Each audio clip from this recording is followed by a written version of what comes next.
Fallout's most disturbing stories usually do not happen in front of you. That is one of the franchise's strongest tricks. The Great War happens on October 23, 2077, and in most games, you are not there for the 2-hour nuclear exchange itself. You arrive years, decades, or even centuries later. Fallout 1 begins in 2161. Fallout 2 moves forward to 2241. Fallout 3 places you in 2277. New Vegas takes place in 2281, and Fallout 4 moves to 2287. By the time you step into most of these places, the screaming is already over. What remains is evidence. Fallout does not always need to animate the worst moment, because the series is built around making the player investigate the aftermath. You are not watching the tragedy happen. You are reading the last report, finding the failed containment notice, and realizing what the people inside that place must have understood too late. That is why Fallout's horror hits differently from a normal monster game. Deathclaws, feral ghouls, super mutants, and cazadores are dangerous, but they are not always the most disturbing part of the wasteland. The real horror is often pre-war. Vault-Tech's experiments are not random wasteland accidents. A lot of them were planned, funded, tested, documented, and then buried behind cheerful logos and corporate language. And that is what this ranking is about. Not the loudest horror, but the most disturbing thing it never fully shows you directly. The final minutes of ordinary people after the bombs. The most basic horror Fallout leaves mostly off-screen is the death of ordinary America. In Fallout 4, the morning in Sanctuary Hills still looks domestic. Nate or Nora is at home with Sean. Codsworth is handling the house. The Vault-Tech representative is at the door. News reports are playing in the background. Then, the emergency broadcast hits. The family runs toward Vault 111, and the nuclear blast reaches the horizon just as the elevator descends. Most of the time, Fallout makes you find the people who were not lucky enough to be on a Vault-Tech list. Vault 111 is already selective. It sits above Sanctuary Hills and near Concord, but it was never a normal public shelter. Its real purpose was cryogenic testing on unsuspecting subjects. That means even the people who made it were not actually saved in the honest sense. They were collected for an experiment. That is where the environmental storytelling starts. The Pulowski Preservation Shelter is one of the clearest examples. These shelters appear in Fallout 3, Fallout 4, and Fallout 76 across the Capital Wasteland, the Commonwealth, and Appalachia. They were coin-operated, one-person emergency shelters sold under the slogan, "Nuclear Protection on a Budget." In practice, they look like street-corner vending machines for survival. A person sees the flash, finds the nearest yellow or blue tube, steps inside, and hopes corporate America was telling the truth. 200 years later, the player opens them and often finds bones. Vault-Tech sold survival as a controlled experiment, while Pulowski sold survival as a cheap consumer product. Both were wrapped in cheerful branding, but neither was really built around human dignity. When you find a skeleton in a kitchen, office, diner, school, or subway, you are not finding a recent death. You are finding the final position of someone who died before most wasteland factions even existed. Before the NCR, before the Brotherhood became a wasteland power, before Caesar's Legion, before Diamond City, and before the Institute became a Commonwealth nightmare. These people belong to the world that ended before the games truly begin, and Fallout is very deliberate with where it places them. Fallout does not show most of these deaths directly because it does not need to. The games turn the entire map into the aftermath of October 23rd. The Institute's replacements. The Institute's synth replacements are disturbing because Fallout 4 almost never shows the abduction itself. You see the paranoia afterward. By 2287, the Commonwealth had already spent decades living with the fear that anyone could be an Institute synth. Diamond City, Good Neighbor, Bunker Hill, random farms, caravans, Even small families all exist under the same suspicion. Someone starts acting differently, and they ask the Fallout 4 question, is that really them? That fear has a specific historical root. The broken mask incident happens in Diamond City in May 22 to 29. A man known as Mr. Carter enters the city and seems normal at first. Then, he suddenly opens fire in the market. When security kills him and examines the body, they discover he was not human. He was one of the Institute's early Generation 3 synths, human-looking enough to pass until something went wrong. It means Diamond City's synth paranoia is not new when the sole survivor arrives. It has been part of the city's psychology for almost 60 years. And the Institute makes that fear worse because replacements are real. Mayor McDonough is the most politically important example. He runs Diamond City, the largest settlement in the Commonwealth, while secretly being an Institute synth. That changes the way you look at his policies. His anti-ghoul stance, his control over the city, and his hostility toward Piper Wright's newspaper, Public Occurrences, are not just local politics. They are part of an Institute-friendly environment where the most powerful man in Diamond City is already compromised.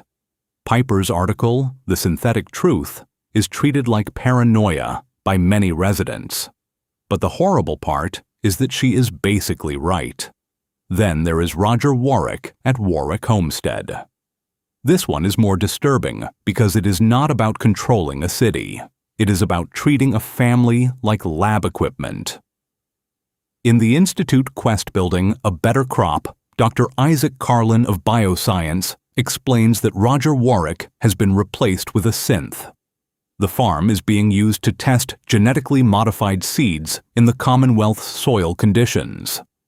The Institute chose Warwick Homestead because of its unusually fertile land.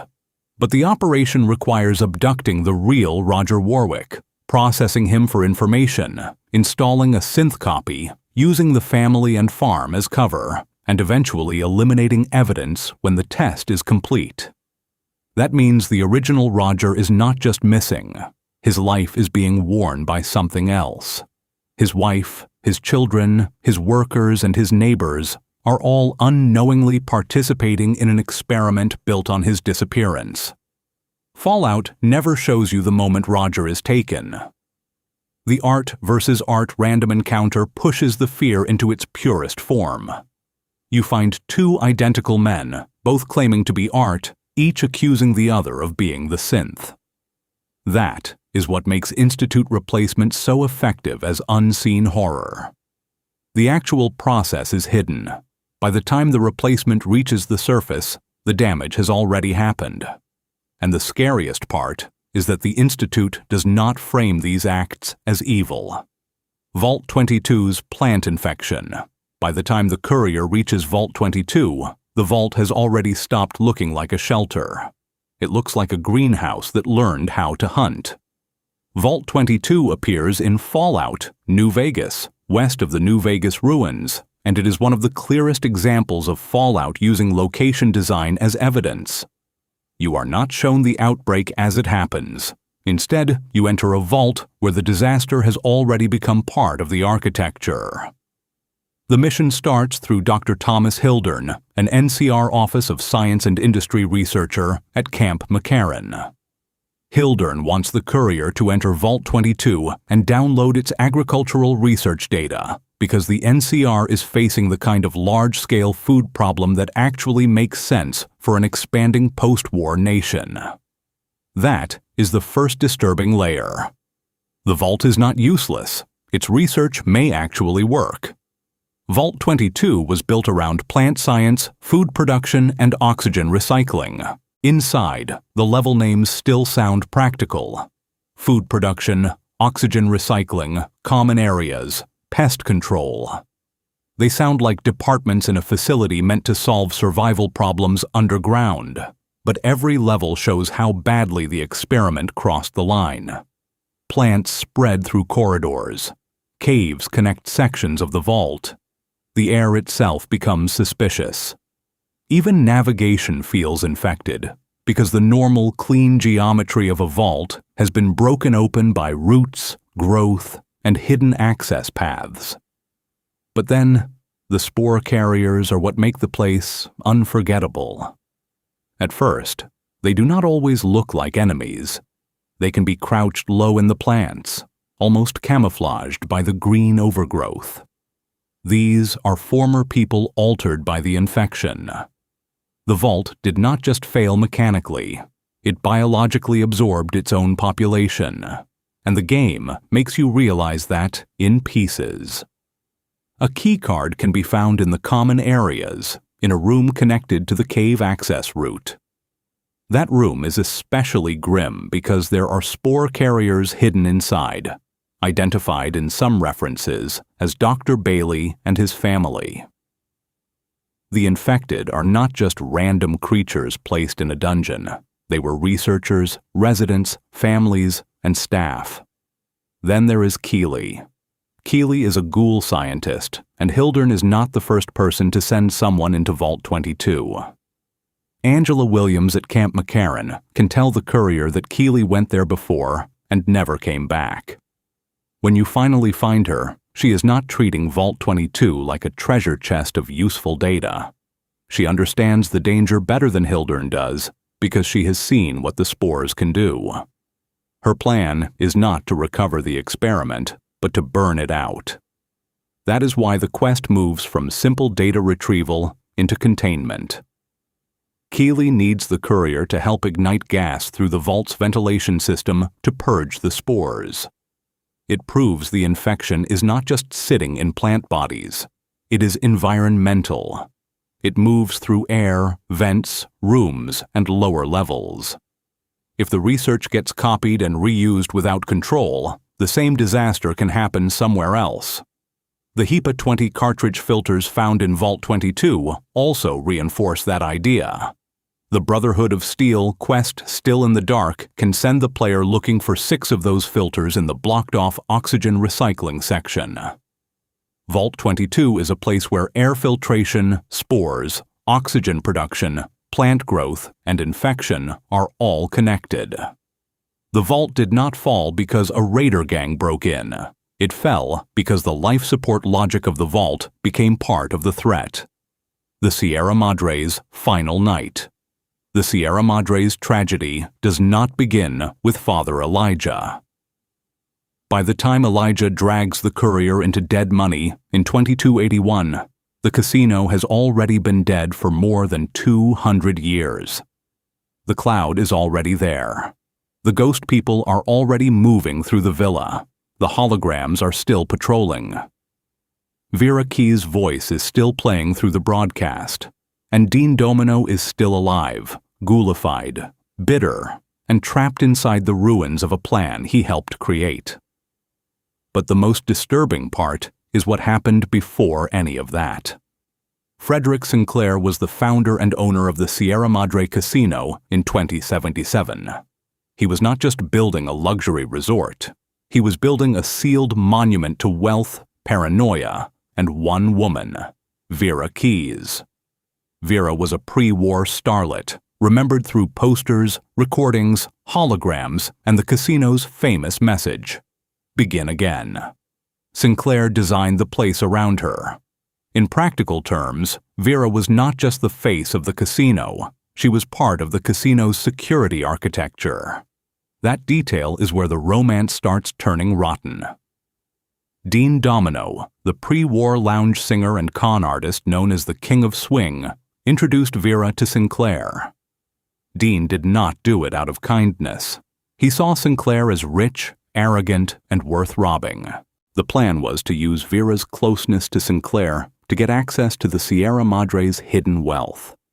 Vera was not clean in the scheme, but she was not the real architect either. Dean pressured her, used her vulnerabilities, and helped turn Sinclair's obsession into a trap. Sinclair eventually discovered the plan. His first response was not forgiveness, it was revenge. The terminal material inside the Sierra Madre vault shows how bitter he had become.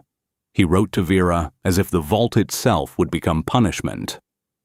The reference to Fortunato is not accidental either. It points straight to the cask of Amontillado, the Edgar Allan Poe story about a man being lured into a sealed space and buried alive. Sinclair was planning something very specific, a rich man's revenge disguised as architecture. Then Vera confessed. That is the part that changes the whole story. Vera told Sinclair the truth before the gala event. She admitted what Dean had pushed her into. Sinclair realized she had been used, and more importantly, he realized that the casino he had built for her had become a machine that could kill her. So he tried to change it. The final version of Sinclair's message is not the same as the angry one. It becomes an apology. He removes the previous entry after speaking with Vera. He admits he knew about the plan, admits he was hurt, but also understands she did not act out of malice. By then, he is trying to turn the vault from a death trap into a shelter for her. But the timing is fatal. The Sierra Madre's grand opening and the gala event happens on the same night the bombs fall. The casino locks down. Its security systems activate. The holograms begin killing guests who try to escape. The cloud spreads through the resort, and emergency systems misfire. The broadcast that should have been a call for help becomes Vera's invitation playing across the wasteland. That means the Sierra Madre's famous signal is not really an advertisement. It is a broken emergency broadcast. Vera's own ending is one of the bleakest things in New Vegas, and the game never turns it into a full cutscene. She is trapped in the executive suites. She pleads for Sinclair to find her, but Sinclair is already dead. Her last moments are recorded by security equipment, while her remains can be found in her suite, still wearing the gala dress. Before dying, she writes, "Let go," on the wall. That phrase becomes the entire theme of Dead Money, but in Vera's case, it is not a poetic lesson. It is a last message written by someone who knows no rescue is coming. Sinclair's death is just as grim. His remains are found near the vault, labeled as the Founder's Remains. He dies inside the system he built. Dean survives, but only as a ghoul trapped in the casino for 2 centuries, surrounded by the ruins of the betrayal he helped set in motion. The Sierra Madre was supposed to open for 1 night. Instead, it spent 200 years broadcasting a dead woman's distress call as an invitation. The Divide before Lonesome Road. The Divide is not disturbing because it looks ruined. It is disturbing because it was ruined twice. Before Lonesome Road, the Divide was not just another dead pre-war zone. It had become something rare in the Mojave, a post-war route that was actually starting to matter. Roads passed through it, couriers moved through it, NCR traffic used it, and settlers tried to build there. Ulysses saw something in it that he did not see in most wasteland towns. Not just a camp, not just a faction outpost, but the beginning of a new community built on movement, supply lines, and symbols. That is why his anger toward Courier 6 is so specific. The courier did not walk into the Divide with an army. According to Ulysses, they delivered a package. The package had come from Navarro, the former enclave base in Northern California, and it carried old-world military significance the NCR did not fully understand. The important part is that the device was connected to the missile systems buried under the Divide. When it reached the area, the old systems responded. The warheads did not simply sit there as dead relics.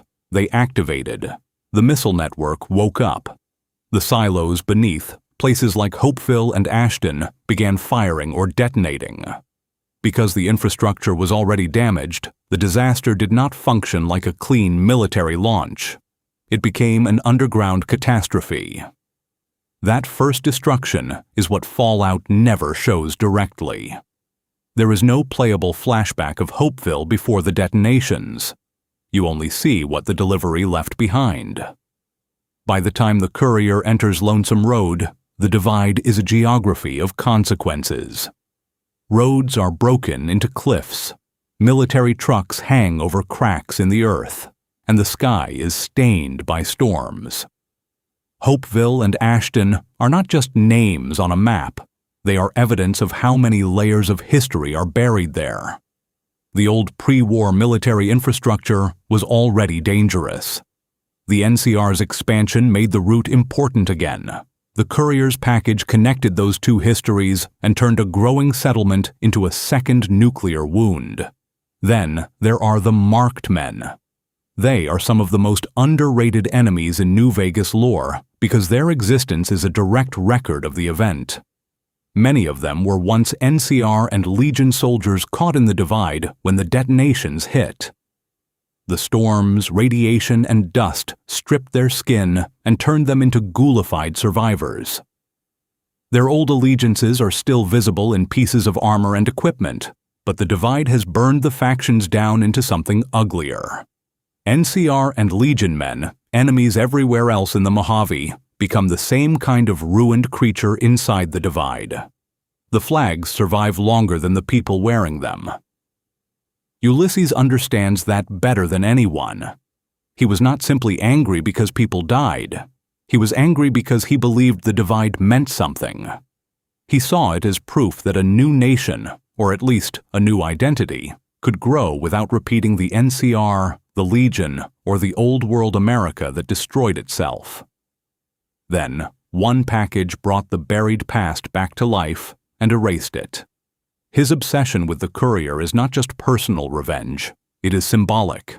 The courier may not have intended to kill anyone, but the result still happened. West Tech and the FEV experiments. Before super mutants became enemies carrying boards, miniguns, and missile launchers, they were research results. That is the part Fallout usually keeps at a distance. The forced evolutionary virus was not invented by raiders, wasteland cults, or some post-war madman in a basement. It came from West Tech, one of pre-war America's most important military contractors. More specifically, it came through West Tech's NBC division, meaning nuclear, biological, and chemical research. This already tells you how the old world saw the project. FEV was not treated like a medical miracle first. It was treated like a weapon, a military asset, and a way to force human biology into something more useful. The virus was designed to change the body at the genetic level. In simple terms, it rewrites what a person is. The old reports talk about increased size, muscle density, disease resistance, and the possibility of creating enhanced soldiers. That sounds like a super soldier program when written in a government file. But Fallout shows you what that language actually leads to.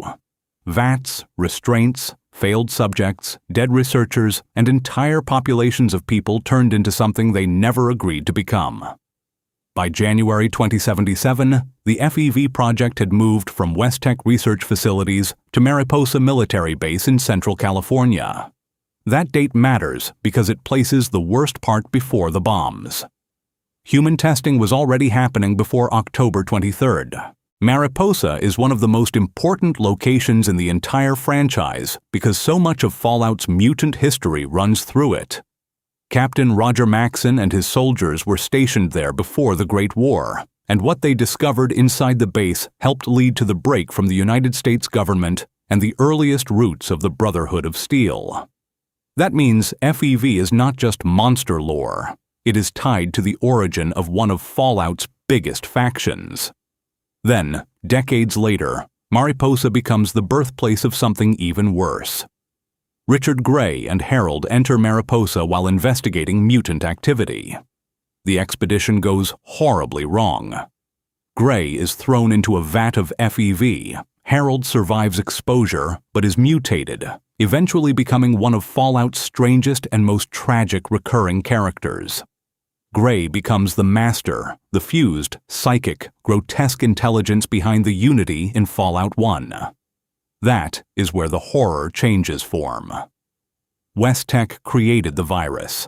The military moved it into human testing, but the master turns it into ideology. He does not just want mutants as soldiers, He wants to replace humanity with super mutants because he believes they are stronger, more unified, and better suited for the post-war world. In Fallout 1, the Master's army is not made from volunteers. People are captured, taken to FEV vats, and converted.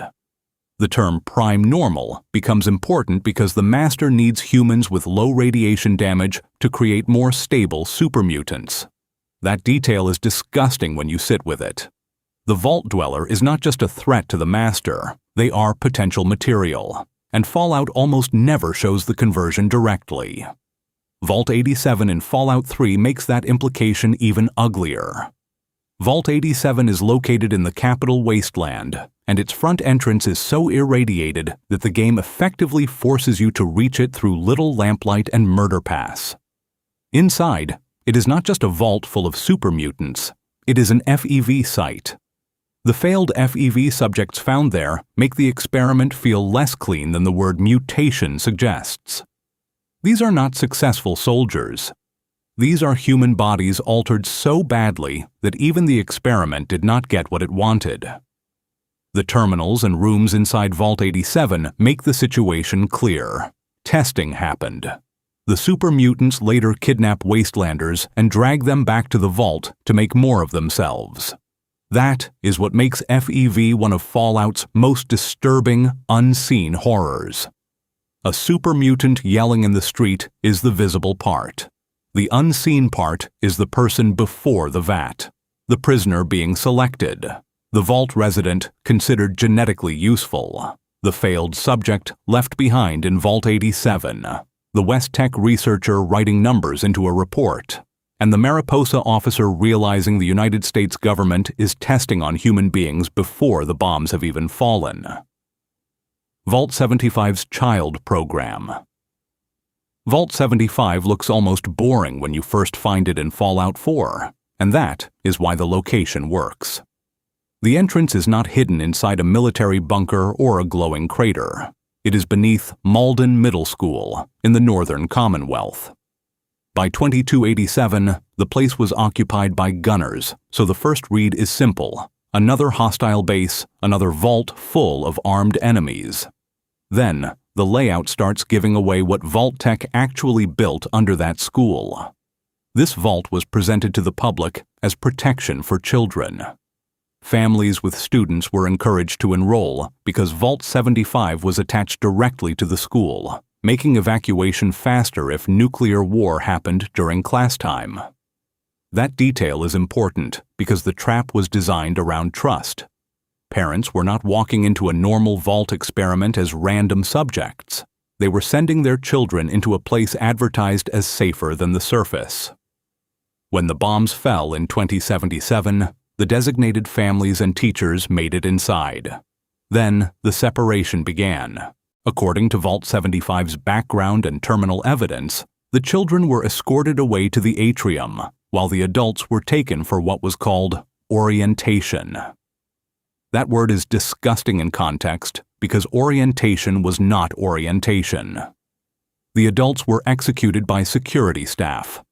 That is the first stage of the experiment. Remove the family. After that, Vault 75 became a controlled child development system. The experiment's stated purpose was the refinement of human genetics through selective breeding, genetic modification, and hormonal treatments. Dr. Braun and his colleagues were tied to the design, which makes sense when you remember Braun's role elsewhere in Vault Tech's history. This was not a shelter that slowly became cruel. It was cruel from the blueprint. The children were taught to fear the surface, which they called Uptopland. They were told the outside world was full of suffering people and that their training would one day make them strong enough to help. That lie gave the program a heroic frame. The children were not just being tested. They were being taught that obedience, physical conditioning, and psychological discipline were part of a future rescue mission. The rooms make that clearer than any cutscene could. Vault 75 has classrooms, dormitories, a cafeteria, labs, an administration area, and a combat simulation zone. The combat training room even includes a mock surface environment, like a controlled miniature wasteland built for children who had never actually seen the real one. You need lab and admin access cards to move deeper, and that structure mirrors the experiment itself. The children lived in one version of the vault, while researchers watched and judged from another. The worst part comes at graduation. At 18, children were evaluated. Those considered physically and intellectually exceptional were harvested for their genes after being convinced they needed a vaccine. The exact procedure is not fully shown, but the vault references organic specimens and genetic material. Children who were intelligent and obedient could be recruited into the research staff. Those considered failures were executed after a graduation ceremony, and their bodies were incinerated. So the entire childhood in Vault 75 was a sorting machine, and it built a school where childhood was the raw material. Little Yangtze and Big MT's human farm. Old World Blues is funny on purpose, which makes Little Yangtze feel even worse. Big MT is full of talking appliances, absurd scientists, robo-scorpions, floating brains, and weapons with names that sound like jokes. Then, in the northwest part of the crater, you find a fenced prison camp for Chinese detainees, and the comedy suddenly has nowhere to hide. Little Yangtze is not a post-war raider camp. It is pre-war American infrastructure. Before the Great War, Big Mountain Research and Development Center operated with military contracts and almost no ethical limits. The facility did not only build strange technology, it used living people to test it. Chinese prisoners were held inside Little Yangtze, watched by guards, surrounded by fencing, and treated as available material for whatever project Big MT needed next. The most important detail is that the prisoners were not just imprisoned, they were taken. Camp records explain that inmates were abducted for research, including experiments connected to brain extraction and robo-brain technology. Complaints about these disappearances were dismissed as superstition, and prisoners who kept pushing were punished with solitary confinement. The escape problem became so constant that the commandant eventually requested prototype explosive collars. Every prisoner was fitted with one. The collars were designed to detonate if someone crossed the camp perimeter. That is the same basic technology Father Elijah later becomes obsessed with and eventually uses at the Sierra Madre, making Little Yangtze one of the hidden roots of Dead Money's collar horror. Then, the bombs fell in 2077, and nobody came back for them. When the military abandoned Big MT after the Great War, the prisoners remained locked inside the camp. The radiation ghoulified the survivors, but the collars still made escape dangerous, so even surviving the apocalypse did not free them. They were trapped before the war, trapped during the war, and trapped after the war.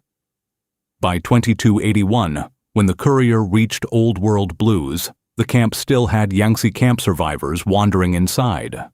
Many are feral or broken after more than 2 centuries behind fencing and collars.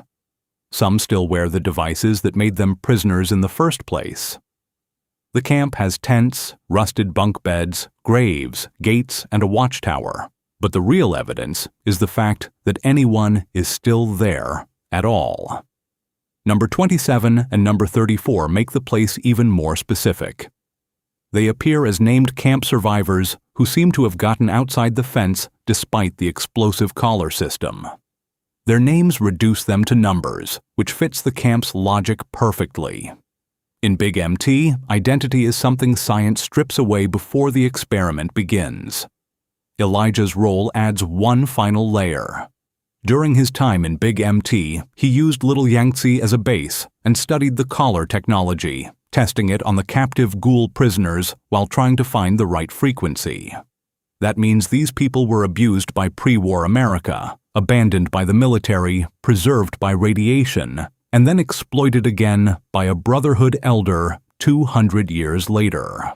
Fallout does not show the first truckloads arriving. It does not show a prisoner being dragged out for brain extraction, and it does not show the first caller exploding at the fence. The camp itself is the record, a military-funded research prison where the old world turned detainees into inventory, and the new world left them counting the centuries behind the same fence. The Vault-Tec experiments as a system. The worst Vault-Tec reveal is not that one vault had a bad overseer. It is that the vaults were never a normal rescue plan. Project Safehouse begins in 2054, during the old world's panic over war, plague, energy collapse, and nuclear escalation. Publicly, the pitch is simple. Vault-Tec builds underground shelters so selected Americans can survive and eventually rebuild. Privately, most vaults are not shelters in the honest sense. They are controlled experiments with people locked inside long enough for the data to mature. That number is important. Fallout lore repeatedly frames the vault network as 122 commissioned vaults. For a country with hundreds of millions of people, that is not a national survival system. It is a sample size. Even if every vault held around 1,000 people, the program could only save a tiny fraction of the United States. The smiling Vault Boy advertisements were not promising rescue for America. They were recruiting test subjects. Control vaults make the situation even more clinical. A control vault is a vault designed to function close to the advertised purpose, providing baseline data against the experiment vaults. That means Vault-Tec was not just improvising cruelty. It needed comparison groups. It needed variables. It needed normal vaults, so the abnormal ones could be measured. Vault 13 in the original Fallout is a perfect example of why this matters. It is usually remembered as the Vault Dweller's home, but its isolation was part of the design. Vault 8, by contrast, was a control vault meant to open and recolonize after a set period, eventually becoming Vault City in Fallout 2. Vault 12, beneath Bakersfield, had a door designed not to seal properly, exposing residents to radiation and creating necropolis. These are not isolated mistakes. They are different experimental settings. Later games expand the pattern until it becomes impossible to ignore. Vault 106 in Fallout 3 released psychoactive drugs into the air soon after sealing. Vault 92 used white noise and sound-based manipulation on musicians. Vault 95 in Fallout 4 placed recovering chem addicts in a clean environment, then hid a stash of chems inside to trigger relapse years later. Vault 81 was tied to disease research. Vault 75 refined children through genetics and selection. And Vault 11 built a political system around sacrifice and obedience. The disturbing part is not only the cruelty of each concept, it is the administrative confidence behind them. Every experiment required architects, budget approvals, recruitment language, overseer instructions, security planning, maintenance systems, terminal access, and sealed doors. And in many vaults, the first crime happens before the bombs, because the residents sign up without informed consent. It built 122 doors and decided, in advance, which ones would become laboratories. Vault 11's final truth.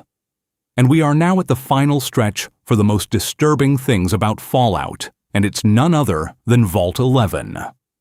Vault 11 earns the top spot because its experiment does not depend on monsters, mutation, disease, or machines taking over.